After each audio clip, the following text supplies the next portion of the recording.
Subscribe now and press the bell icon. Never miss an update. यूं ही नहीं मिलती राही को मंजिल, यूं ही नहीं मिलती राही को मंजिल, एक जुनून सा दिल में जगाना होता है। पूछा चिड़िया से कैसे बना आसियाना, बोली भरनी पड़ती है उड़ान बार बार, भरनी पड़ती है उड़ान बार बार, तिनका तिनका उठाना पड़ता है। हेलो डियर स्टूडेंट्स, जय हिंद, वंदे मातरम। मैं हूं अंकित सिंह और स्वागत है आपका अपने इस यूट्यूब चैनल पर। आज हम आयुपेसी नाम के 10वें पार्ट में आपको पढ़ाएंगे बहुक्रियात्मक समूह वाले यौगिकों के आयुपेसी नाम। तो आज हम पढ़ेंगे बहुक्रियात्मक समूह वाले यौगिकों के आयुपेसी नाम कैसे लिखते हैं। लेकिन इसके लिए सबसे पहले आपको बता दें आवश्यकता किसकी चीजों की होती है। तो बहुक्रियात्मक समूह अर्थात ऐसे यौगिक जिनमें ढेर सारे क्रियात्मक समूह हों, एक से अधिक क्रियात्मक समूह हों, तो उनका आयुपेसी नाम लिखने के लिए हमें आवश्यकता होती है वरीयता सारणी की। इसकी आवश्यकता होती है वरीयता सारणी की। और किसकी वरीयता सारणी? क्रियात्मक समूहों की वरीयता सारणी, क्रियात्मक समूहों की वरीयता सारणी। तो इसके लिए हमें जानना होगा क्रियात्मक समूहों की वरीयता सारणी क्या होती है। तो जैसा कि आप स्क्रीन पे देख रहे होंगे, आपको यहाँ पे क्रियात्मक समूह की वरीयता सारणी दिखाई पड़ रही है। इस वरीयता सारणी में आप देख रहे हैं सबसे पहले दिया गया है कार्बोक्सिलिक अम्ल, उसके बाद सल्फोनिक अम्ल समूह, एसिड एंड हाइड्राइड। तो इसी प्रकार से जितने समूह यहाँ पे दिए गए हैं, इन सब समूहों को हम पढ़ेंगे, याद करेंगे, क्योंकि इन्हीं क्रियात्मक समूहों की जब हमको वरीयता सारणी पता होगी, तब इसी वरीयता सारणी के अनुसार हम बहुक्रियात्मक समूह वाले यौगिकों का आयुपेसी नाम लिखते हैं। आगे हम आपको बताएंगे कि किस प्रकार से हम इस वरीयता सारणी का उपयोग कब, कहां और कैसे करते हैं। तो लेकिन इसके पहले आप इस वरीयता सारणी को ध्यान से देख लेंगे और नोट कर लेंगे। फिर अब हम आपको बताएंगे कि इसका प्रयोग हम कब, कहां और कैसे करते हैं। बाद में आपको ये भी बता दिया जाएगा कि इन वरीयता सारणी में जितने क्रियात्मक समूह हैं, इनको आप किस तरीके से याद रख सकते हैं। तो इसे देखने के लिए आप वीडियो को अंत तक देखें, तो आपको बताया जाएगा कि इस क्रियात्मक समूह में को हम कैसे याद कर सकते हैं। सबसे पहले हम बताएंगे इसका उपयोग कब, कैसे और कहां होता है। तो बहुक्रियात्मक समूह वाले यौगिकों का आयुपेसी नाम लिखने के लिए सबसे पहले हम जनक श्रृंखला चुनते हैं, और जनक श्रृंखला उसे चुना जाता है जिसमें मुख्य क्रियात्मक समूह के साथ साथ सभी क्रियात्मक समूह उपस्थित हों। एक बार फिर से देखेंगे, इन क्रियात्मक समूह अर्थात बहुक्रियात्मक समूह वाले यौगिकों के आयुपेसी नाम लिखने के लिए सबसे पहले हम जनक श्रृंखला चुनते हैं, और जनक श्रृंखला उसे चुना जाता है जिसमें मुख्य क्रियात्मक समूह के साथ साथ अन्य सभी क्रियात्मक समूह उपस्थित हों। अब बात आती है कि मुख्य क्रियात्मक समूह क्या होता है, क्योंकि इसके पहले तो हम सिर्फ क्रियात्मक समूह पढ़ रहे थे। तो मुख्य क्रियात्मक समूह क्या होता है, तो यहीं पे वरीयता सारणी की आवश्यकता पड़ती है। जितने समूह हमारे होते हैं, 2, 3, 4, 5 जितने भी समूह होते हैं यौगिक में, उन सभी समूहों में जो क्रियात्मक समूह वरीयता सारणी में सबसे पहले पड़ता है, उसे हम मुख्य क्रियात्मक समूह कहते हैं। तो जब क्रियात्मक समूह दिया रहेगा, तो उसमें हमको ये देखना होगा कि कौन सा ऊपर पड़ रहा है, और ये देखने के लिए हमें आवश्यकता पड़ती है वरीयता सारणी की। तो वरीयता सारणी से हम देख लेंगे कौन सा समूह ऊपर पड़ रहा है। जो समूह ऊपर पड़ता है वो होता है क्रियात्मक समूह अर्थात मुख्य क्रियात्मक समूह। अब मुख्य क्रियात्मक समूह चुनने के बाद फिर हम बताएंगे कैसे। अब यहीं पे वरीयता सारणी का काम खत्म हो जाता है। अब आगे हम देखेंगे मुख्य क्रियात्मक समूह चुनने के बाद किस प्रकार से हम नाम लिखते हैं यौगिकों का। तो वरीयता सारणी से मुख्य क्रियात्मक समूह चुन लेते हैं, उसके बाद जो अन्य क्रियात्मक समूह होते हैं उनको अल्फाबेट के अनुसार पूर्वलग्न के रूप में हम लिख देते हैं। जो अन्य क्रियात्मक समूह होते हैं उनको वरीयता सारणी में सबसे पहले मुख्य क्रियात्मक समूह देख लेंगे, और मुख्य क्रियात्मक समूह चुनने के बाद जो अन्य समूह बचेंगे उन सभी क्रियात्मक समूहों को पूर्वलग्न के रूप में अल्फाबेट के अनुसार पहले लिख लेते हैं। उसके बाद जनक श्रृंखला से कार्बन का निर्धारण करके पूर्वलग्न निर्धारित कर लेते हैं, और मुख्य क्रियात्मक समूह का अनुलग्न जो होता है वो हम अंत में जोड़ देते हैं। इस प्रकार से बहुक्रियात्मक समूह वाले यौगिकों का आयुपेसी नाम लिखा जाता है। तो जिसके एग्जाम्पल अभी हम आपको बताएंगे, लेकिन इससे पहले हम ये देख लेते हैं कि इन वरीयता सारणी में जितने क्रियात्मक समूह हैं, इन क्रियात्मक समूह को हम कैसे याद रख सकते हैं। तो देखेंगे, पहला आपका होगा कार्बोक्सिलिक अम्ल। इसका पहला वर्ड क्या रहा? कार। तो हम यहाँ से अगर इसकी ट्रिक देखें तो इसकी पहले ट्रिक बन सकती है कार। कार का मतलब कार्बोक्सिलिक अम्ल से सिंगल बॉन्ड COOH। इसके बाद फिर आता है आपका सल्फोनिक अम्ल समूह। तो इसका जो इसकी ट्रिक होती है से सिंगल बॉन्ड SO3H। तो कार से स्टार्ट हो रहा है कार्बोक्सिलिक, कार्बोक्सिलिक में कार आ रहा है तो कार का मतलब सिंगल बॉन्ड COOH से अर्थात सल्फोनिक SH। तो ये सिंगल बॉन्ड SO3H ये हो जाएगा। आगे फिर आता है एसिड एनहाइड्राइड। एसिड एन क्या एन आ रहा है, एन से हमने बनाया है, एन से हमारा शब्द बनता है एनी। एसिड एनहाइड्राइड इसका क्या होता है सिंगल बॉन्ड CO का whole 2 into O single bond. ठीक, ये इसके बाद फिर एसिड एनहाइड्राइड के बाद आपका आता है एस्टर। एस्टर लास्ट में क्या है एस्टर आ रहा है ना एस्टर। तो एस्टर इसको हम सिस्टर से चिन्हित कर लेते हैं, ये हो जाएगा ester single bond COO single bond. देखो ये यहाँ से सिस्टर लास्ट में क्या रहा एस्टर, तो एस्टर यहाँ पे दिखाई पड़ा। तो इसी प्रकार से इससे हम ये समझ लेते हैं कि ये क्या है एस्टर। ठीक, इसके बाद फिर आपका आता है acid halide single bond COS। तो एसिड ऐसा कर लेते हैं इसे ऐसा बोली कल। ठीक, ऐसा बोली कल। तो ऐसा का मतलब होता है एसिड से, और acid halide single bond CO। Halide की जगह पे अगर हम क्लोरीन लेंगे तो कल हो जाएगा।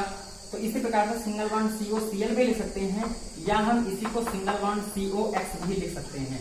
ठीक, तो यहाँ से कार्बोक्सिलिक, कार का मतलब कार्बोक्सिलिक, से का मतलब सल्फोनिक अम्ल, एनी का मतलब एसिड एनहाइड्राइड, सिस्टर का मतलब होता है एस्टर, और यहाँ से ऐसा बोलिकल अर्थात एसिड हैलाइड। ये हो जाएगा फिर आपका एसिड हैलाइड। इसके बाद आपका जो आता है फिर वो होता है एसिड एमाइड। तो एमाइड लास्ट में क्या है एमाइड। एमाइड को हम एमा से प्रदर्शित कर लेते हैं, एमा अर्थात ये हो जाएगा एमाइड। तो CONH2। फिर अगला आपका cyanide, isocyanide single bond MC isocyanide, sorry यहाँ लिखना था सिंगल बॉन्ड MC आइसोसाइनाइड। तो आइसो का मतलब आइसा से हो जाता है, इसे लिख लेते हैं, कोई नाम होता है ये आइसा। फिर cyanide CN single bond CN। Cyanide का शॉर्ट फॉर्म होता है साइना। ठीक, इसके बाद फिर आता है एल्डिहाइड। एल्डिहाइड का क्रियात्मक होता है सिंगल बॉन्ड CHO। इसे हम प्रदर्शित कर लेते हैं चोर से, CHO अर्थात चोर। यहाँ से ये हो जाता है चोर। और इसके बाद फिर एल्डिहाइड के बाद आता है आपका ketone single bond CO single bond. यहाँ से कीटो CO अर्थात को, तो इसे हम प्रदर्शित कर लेते हैं को से। ठीक, CO अर्थात ये को हो जाएगा। फिर अगला आता है आपका single bond OH alcohol. Single bond OH alcohol क्या रहा लास्ट में क्या रहा हॉल। यहाँ से इसको हम हॉल से प्रदर्शित कर लेते हैं, हॉल का मतलब भी हो जाएगा एल्कोहल। फिर उसके बाद है आपका सिंगल बॉन्ड SH जिसे हम बोलते हैं मर्केप्टो। सिंगल बॉन्ड SH ये हुआ से SH हो जाता है से। फिर इसके बाद है सिंगल बॉन्ड NH2 अर्थात एमीन, NH2 एमीन। N मतलब ना, H का मतलब हा से होता है, तो इसे हम लिख लेते हैं नहीं से नहीं का मतलब सिंगल बॉन्ड NH2 अर्थात एमीन हो जाएगा। इसके बाद फिर आपका है डबल बॉन्ड। इसके बाद आता है आपका एल्कीन, जैसे कि आपने वर्डर सारणी में देखा होगा। यहाँ से इसको हम 2 से प्रदर्शित कर रहे हैं। 2 का मतलब डबल बॉन्ड, और डबल बॉन्ड आएगा बॉन्ड पूरा करने के लिए एक से यहाँ डबल बॉन्ड यहाँ से डबल बॉन्ड यहाँ। 2 के बाद फिर हम 3 ले लेते हैं, और एक 3 का मतलब होता है फिर ट्रिपल बॉन्ड यहाँ लगाएंगे, फिर एक से यहाँ लगाएंगे, एक से यहाँ बॉन्ड पूरा करेंगे, सिंगल बॉन्ड। उसके बाद फिर 1 का मतलब होता है यहाँ से alkane C single bond C, ये यहाँ पे बॉन्ड खाली कर देते हैं, तीनों बॉन्ड खाली कर देंगे, आगे ऐसे रहने देंगे, इसको कोई मतलब नहीं है। तो ये आपकी बन जाती है ट्रिक यहाँ से। तो कार से एनी सिस्टर ऐसा बोली कल, एमा आयसा साइना, चोर को हॉल से नहीं, 2 3 1 ऐसा हम देख सकते हैं। 2 3 1 आगे का जो यहाँ पे ट्रिक होती है वो शॉर्ट होती है, इसका कोई मतलब नहीं होता है, लेकिन अगर बढ़ाना चाहे तो बढ़ा सकते हैं। 2 3 1 से लेकर या 2 3 1 से लेकर भाग जाएंगे।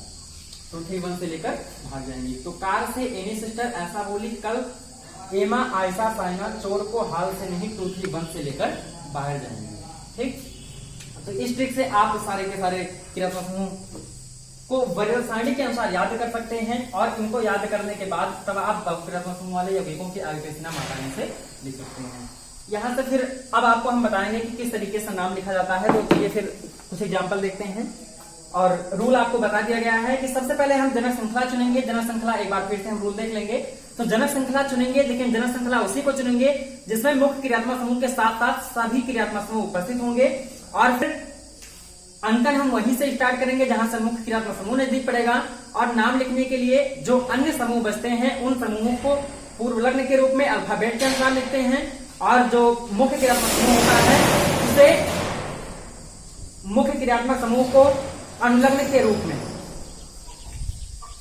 सबसे पहले जनक श्रृंखला से हम कार्बन निर्धारित करेंगे, और कार्बन निर्धारित करने के बाद जब पूर्वलग्न हमें प्राप्त होगा तो उस पूर्वलग्न में हम मुख्य क्रियात्मक समूह का अनुलग्न जोड़ते हैं। इस प्रकार से आपका बन जाता है बहुक्रियात्मक समूह वाले यौगिकों का आईपीएसी नाम। तो एग्जाम्पल देखेंगे, जैसे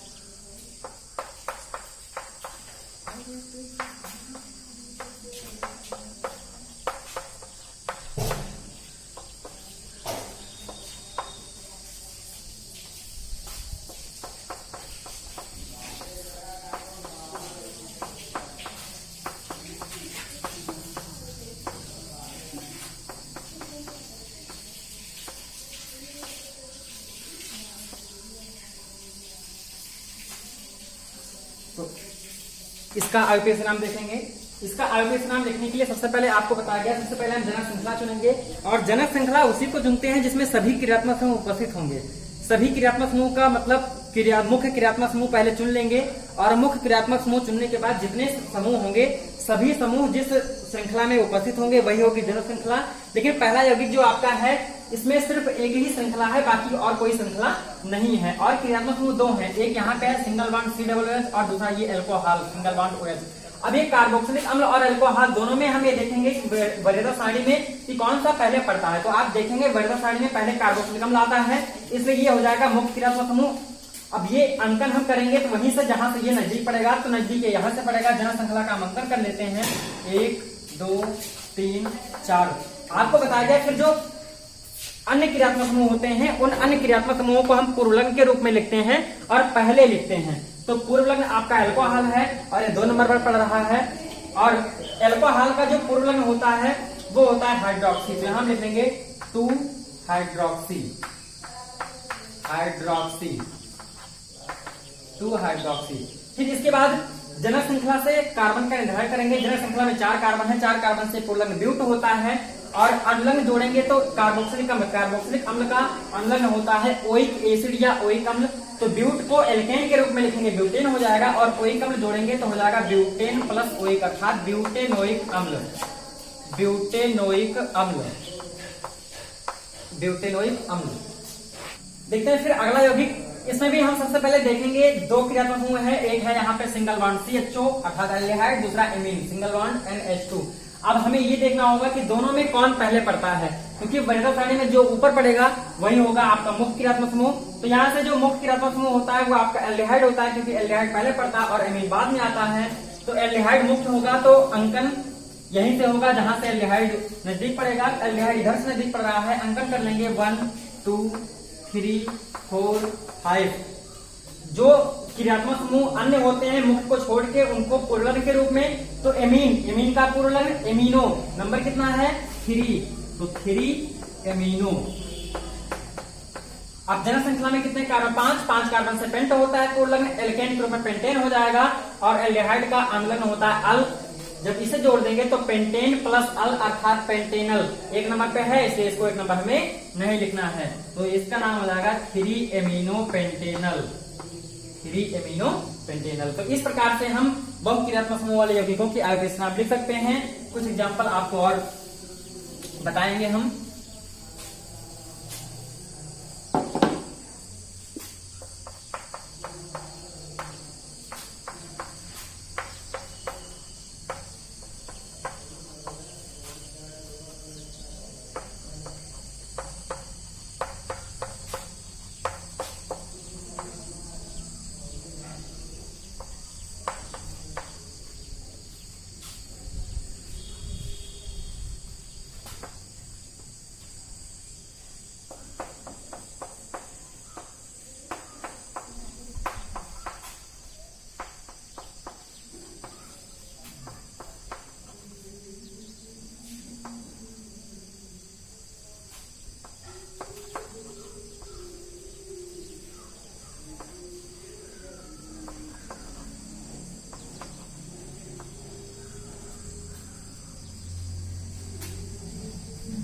अब देखेंगे इसका आयुर्पेश नाम। इसका आयुर्पेश नाम लिखने के लिए आपको बताया गया सबसे पहले जनक श्रृंखला, और लेकिन जनक श्रृंखला चुनने के पहले हम ये देख लेंगे कि क्रियात्मक समूह जो मुख्य है वो कौन सा है। तो इसमें दो क्रियात्मक समूह आपको दिख रहे होंगे। पहला है अल्कोहल जो कि यहाँ पर है, और दूसरा है एल्कीन डबल बॉन्ड अर्थात डबल बॉन्ड जो वहां पे है। अब इन दोनों में पहले कौन पड़ता है, तो इन दोनों में पहले आता है अल्कोहल। वरीयता सारणी में आपको दिख रहा होगा, देख रहे होंगे आप, तो वरीयता सारणी में देख लेंगे अल्कोहल पहले पड़ेगा, इसलिए ये मुख्य हो जाएगा। अब ये मुख्य हो जाएगा। दोनों समूह किस में पड़ेंगे, इस वाली श्रृंखला में पड़ेंगे, इस वाली में भी पड़ेंगे, लेकिन ये श्रृंखला छोटी होगी क्योंकि कार्बन 1 2 3 4 5 1 2 3 4 5 6 इसमें कार्बन ज्यादा है, इसलिए सीधी वाली जनक श्रृंखला। अंकन उस सिरे से प्रारंभ होगा जिधर से मुख्य क्रियात्मक समूह नजदीक पड़ता है। तो मुख्य क्रियात्मक समूह यहाँ से नजदीक पड़ रहा है, इसलिए अंकन यहाँ से प्रारंभ होगा। तो 1 2 3 4 5 6 जो अन्य समूह बचते हैं उनको हम पहले लिखेंगे, और पूर्णलग्न के रूप में यहाँ से एक कार्बन छूट रहा है, एक कार्बन से पूर्णलग्न मेथ होता है, और ये एल्किल के रूप में इसे हम लिखते हैं, इसलिए हो जाएगा मेथिल। और आपको पता है मेथिल एम से पड़ता है। अगला डबल बॉन्ड, डबल बॉन्ड का नाम ईन, और ये कितने नंबर पे है, 2 नंबर पे। तो ईन जो पड़ेगी वो ई से पड़ेगा, ई पहले आता है, ये बाद में, इसलिए ईन का नाम पहले और मेथिल का नाम बाद में। तो ईन कितने नंबर पे है, 2 नंबर पे, तो 2 ईन मेथिल 4 नंबर पे, तो 2 इन 4 मेथिल। इसके बाद जनक श्रृंखला में कितने कार्बन, 6 कार्बन, 6 कार्बन से पूर्णलग्न हेक्स होता है, और एल्केन के रूप में हेक्सेन हो जाएगा, लेकिन इसका अम्लग्न ऑल होता है। ये 1 नंबर पे है, इसलिए नंबर नहीं लिखना है, तो हम डायरेक्ट जोड़ के लिख लेंगे एल्केनॉल के रूप में। तो 6 कार्बन से हेक्स, एल्केनॉल के रूप में हेक्सेनॉल हो जाएगा, हेक्सेनॉल, हेक्सेनॉल। ये होगा इसका आयुर्वेदी नाम। ठीक, आगे अगला, इसमें भी 2 क्रियात्मक समूह हैं। एक यहाँ पे ये ब्रोमीन, और दूसरा है ये सिंगल बॉन्ड COCl, अर्थात ये एसिड हैलाइड है, ये एसिड हैलाइड और ये हेलो। अब इन दोनों में पहले कौन पड़ता है हम ये देखेंगे। तो इन दोनों में सबसे पहले आपको पता है पड़ता है COCl या COX जो कि एसिड हैलाइड होता है। तो इसमें जनक श्रृंखला वही होगी जिसमें दोनों होंगे, तो सीधी श्रृंखला एक ही श्रृंखला है क्योंकि इस श्रृंखला में कार्बन नहीं है। अब इस श्रृंखला में जनक श्रृंखला यही होगी, सिर्फ हमें ये देखना है अंकन कहां से करेंगे। तो अंकन हम उस सिरे से प्रारंभ करते हैं जिधर से मुख्य क्रियात्मक समूह नजदीक पड़ेगा, और मुख्य क्रियात्मक समूह आपका ये है। तो नजदीक ये कहां से पड़ रहा है, पीछे से, अंकन यहां से हो जाएगा। फिर 1 2 3 4 5 6 जो क्रियात्मक समूह अन्य बचते हैं मुख्य को छोड़ के, उनका नाम हम पहले लिखते हैं, और पूर्णलग्न के रूप में। तो 5 नंबर पे Br, और Br का नाम होता है ब्रोमो, पूर्णलग्न हेलो होता है इसका, और हेलो के रूप में ब्रोमीन जो होता है वो ब्रोमो बन जाएगा। 5 नंबर पे है तो नंबर निकाल लेंगे, 5 ब्रोमो, 5 ब्रोमो। जनक श्रृंखला में 6 कार्बन, 6 कार्बन से हेक्स, एल्केन के रूप में हेक्सेन, और ये एसिड हैलाइड, इसका अम्लग्न होता है ओइल हैलाइड, लेकिन हैलाइड के जगह पे जो क्लोरीन होगा तो क्लोराइड हो जाएगा, ब्रोमीन होगा ब्रोमाइड होगा, फ्लोरीन होगा तो फ्लोराइड हो जाएगा। तो Cl अर्थात क्लोरीन है तो क्लोराइड हो जाएगा। 6 कार्बन से हेक्स होता है, एल्केन के रूप में हेक्सेन, और ऑयल जुड़ेगा तो हेक्सेनोइल, और Cl है इसलिए क्लोराइड, तो हो जाएगा हेक्सेनोइल क्लोराइड, हेक्सेनोइल क्लोराइड, हेक्सेनोइल क्लोराइड। ये होगा इसका आयुर्वेदी नाम। ठीक, तो इस तरीके से आप बहुक्रियात्मक समूह वाले यौगिकों के आयुर्वेदी नाम लिख सकते हैं। अगर कोई एग्जाम्पल ऐसा हो जो कि आपके समझ में नहीं आया तो हमें कमेंट बॉक्स में कमेंट करके आप पूछ सकते हैं। अगली वीडियो में आपको बताने के बाद ही स्टार्ट किया जाएगा आगे का टॉपिक। कुछ एग्जाम्पल और देख लेते हैं।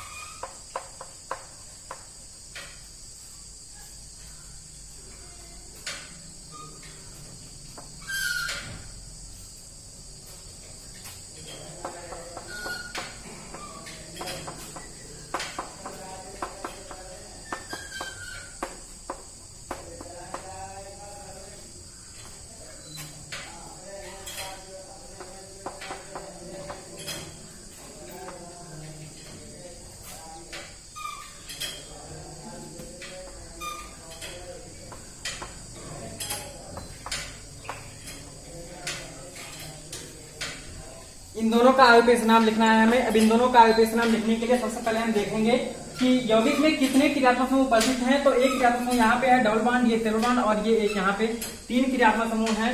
अब इन तीनों क्रियात्मक समूहों में हम ये देखेंगे कौन सी ऐसी श्रृंखला है जिसमें ये तीनों क्रियात्मक समूह हमें प्राप्त होंगे। तो अगर हम सीधी श्रृंखला में जाएंगे तो ये क्रियात्मक समूह हमारा छूट जाएगा, और अगर इस श्रृंखला में आएंगे तो ये दोनों छूट जाएंगे। एक ही ऐसी श्रृंखला बची है ये वाली यहाँ से लेके यहाँ, जिसमें तीनों आएंगे, तो ये हो जाएगी जनक श्रृंखला हमारी। और इसमें मुख्य क्रियात्मक समूह सबसे पहले देखेंगे तो डबल बॉन्ड, ट्रिपल बॉन्ड और ये एसिड एमाइड।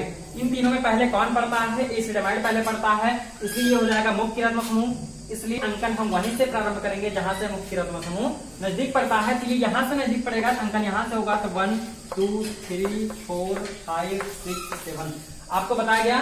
जो छूटेगा उसका नाम पहले लिखेंगे, और जो अदर क्रियात्मक समूह होंगे उनका भी नाम हम पहले लिखेंगे। तो यहाँ पे एक कार्बन छूटा है 2 नंबर पे, एक कार्बन से मैच होता है, एल्किल ग्रुप में लिखेंगे मेथिल हो जाएगा, और मेथिल M से पड़ता है। अगला क्रियात्मक समूह एक है डबल बॉन्ड, दूसरा ट्रिपल बॉन्ड। डबल बॉन्ड का नाम इन होता है, ई से पड़ेगा। ट्रिपल बॉन्ड का नाम आइन होता है, ट्रिपल बॉन्ड का नाम होता है आइन, ये आई से पड़ता है। अब इसमें ई का नाम पहले लिखेंगे, ई के बाद फिर अल्फाबेट क्या आता है? आई, तो आई का नाम उसके बाद, फिर एम का नाम उसके बाद में। तो पहले ई का नाम अर्थात इन का नाम, फिर ट्रिपल बॉन्ड का नाम, पहले डबल बॉन्ड का, फिर ट्रिपल बॉन्ड का, उसके बाद फिर हम एल्किल समूह जो बचा है उसका नाम लिखेंगे। डबल बॉन्ड कितने नंबर पे है? 5 नंबर पे, तो हो जाएगा 5 इन। फिर ट्रिपल बॉन्ड 3 नंबर पे 3 आइन, और मेथिल है 2 नंबर पे, तो 2 मेथिल, 2 मेथिल। अब जनक श्रृंखला में 7 कार्बन से पूर्ण हेप्ट होता है, एल्केन के रूप में हेप्टेन हो जाएगा। और ये एसिड एमाइड, इसका अनुलग्न होता है अमाइड या एमाइड। तो 7 कार्बन से हेप्ट, एल्केन के रूप में हेप्टेन, तो ये हो जाएगा हेप्टेनेमाइड या हेप्टेनामाइड, दोनों हम लिख सकते हैं हेप्टेनेमाइड, हेप्टेनेमाइड, ये होगा इसका आयुर्वेदिक नाम। ठीक, अगले में भी हम यही देखेंगे कि क्रियात्मक समूह कितने हैं। तो यहाँ पे क्रियात्मक समूह जो आपके दिख रहे हैं 3 क्रियात्मक समूह दिख रहे हैं, एक ये साइनाइड, और दूसरा है ये डबल बॉन्ड, और तीसरा है ये अल्कोहल। इन तीनों में हम देखेंगे कौन सबसे पहले पड़ेगा। तो वरीयता सारणी में तीनों में सबसे पहले कौन पड़ता है ये जानने के लिए हम वरीयता सारणी देखेंगे, और वरीयता सारणी में सबसे पहले पड़ता है साइनाइड। तो साइनाइड यहाँ से मुख्य क्रियात्मक समूह होगा। अब हम जनक श्रृंखला उसी को चुनेंगे जिसमें साइनाइड के साथ साथ बाकी सभी क्रियात्मक समूह उपस्थित हैं। तो ये वाली श्रृंखला जनक श्रृंखला नहीं हो सकती, क्योंकि ये दोनों क्रियात्मक समूह छूट जाएंगे। तो जनक श्रृंखला सीधी वाली भी नहीं होगी, क्योंकि ये छूट जाएगा। तो जनक श्रृंखला होगी यहाँ से लेके ये वाली। ठीक, अब इसमें मुख्य क्रियात्मक समूह यहाँ से है, इसलिए अंकन यहीं से प्रारंभ होगा। तो यहाँ से हम अंकन कर लेते हैं 1 2 3 4 5 6 7। अब जो छूटा है उसका नाम पहले, और जो अदर क्रियात्मक समूह है उनका भी नाम पहले। तो यहाँ पे 2 नंबर पे 2 कार्बन छूटे हैं, 2 कार्बन से पूर्णक एथ होता है, और एल्किल ग्रुप में एथिल हो जाएगा। 4 नंबर पे डबल बॉन्ड का नाम इन होता है, ये भी ई से पड़ता है, दोनों में से किसी को भी आगे पीछे कर सकते हैं। अगला आपका है अल्कोहल, जो कि 6 नंबर पे है, और अल्कोहल का पूर्वक होता है हाइड्रोक्सी, जो कि एच से पड़ता है। तो अब यहाँ पे 3 नाम लिखने हैं, इन दोनों को हम कहीं भी लिख सकते हैं, और ये एच, इसका नाम बाद में लिखेंगे क्योंकि एच से पड़ रहा है, और एच अल्फाबेट में बाद में आता है। ठीक, तो यहाँ नाम लिखेंगे फिर हम। तो 2 नंबर पे एथिल है, और 4 नंबर पे इन, दोनों में से किसी को भी हम पहले लिख सकते हैं। लेकिन यहाँ से जब एक चीज और, जब अल्फाबेट का पहला क्रम समान हो जाता है, तो पहला वर्ड समान होने के बाद हम फिर दूसरा वर्ड देखते हैं, जैसे इन, EIN, एथिल, ET, HIL, ये इस तरीके से। तो ई के बाद आई पढ़ रहा है, इसमें ई के बाद टी पढ़ रहा है। अब आई पहले आता है और टी बाद में, इसलिए इसका नाम हम पहले और इसका नाम हम बाद में लिखेंगे। तो इन का नाम पहले लिखा जाएगा और एथिल का नाम बाद में लिखा जाएगा। कितने नंबर पे है इन? 4 नंबर पे, ये हो जाएगा 4 इन, इसके बाद ये 2 एथिल, और ये हाइड्रोक्सी 6 नंबर पे, तो 6 हाइड्रोक्सी। अब जनक श्रृंखला में कार्बन देखेंगे, 7 कार्बन है, 7 कार्बन से हेप्ट होता है, एल्केन के रूप में हेप्टेन हो जाएगा, और साइनाइड का अनुलग्न होता है नाइट्राइल, 1 नंबर पे है, 1 नंबर हम लिखते नहीं है, डायरेक्ट अनुलग्न जोड़ लेंगे। तो 7 कार्बन से हेप्ट, एल्केन के रूप में हेप्टेन, ये हो जाएगा हेप्टेन नाइट्राइल, को ऐसे उतार लेंगे, हेप्टेन नाइट्राइल। इस प्रकार से बहुक्रियात्मक समूह वाले यौगिकों के आयुर्वेद के नाम लिखे जाते हैं। अगर आपको इसमें कोई समस्या होती है तो आप कमेंट बॉक्स में कमेंट करें, बताएं, तब आपको सॉल्यूशन दिया जाएगा। जय हिंद।